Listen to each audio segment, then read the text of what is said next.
Cebimizde 30 qəpiklə bomba fırladıq. Səni 30 qəpiklə necə fırladıq?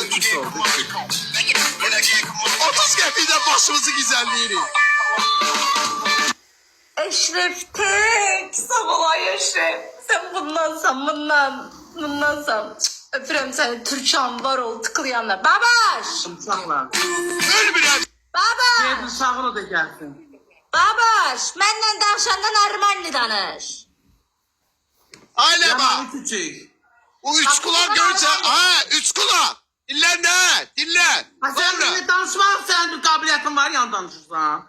Niye yoktu ki? En güçlü kabiliyet məndədir. Sen kimsen sen hiç yoksa ne hayatta? Mənim bir... Ne olsun zaten param var. Kırtıldatsın burnun da olsun. Oğlum olsun tepene koysun. Ay, Ne olacak? Sen öyle bildin bıraktı. Belə söhbətlər Yo. eləmədi. Ayıbdır axı. Ayıp nedir ki? Oğlum olacak tepene döne koyacak bile şilleğine. Ay, oğlun olsun inşallah gör koyabilirsin koyar inşallah. Niye Ne koymur deyirik? ki? Oğlum Biri olacak. yarat sonra koysun da. Elə deyir elə oğlum olsun koysun.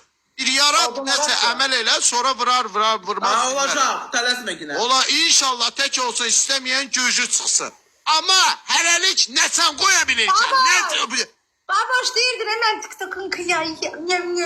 Ne oldu? Kiraz bir önce gelip kapamayacağız.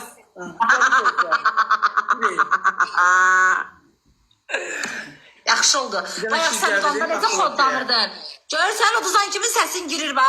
Ürək və səsin çıxmır. Amma sən udan kimi bizim ağzımızı Ne yürürsən. yapsın yapmıyor. Mən sənə Abi demək dilim dilleşirəm.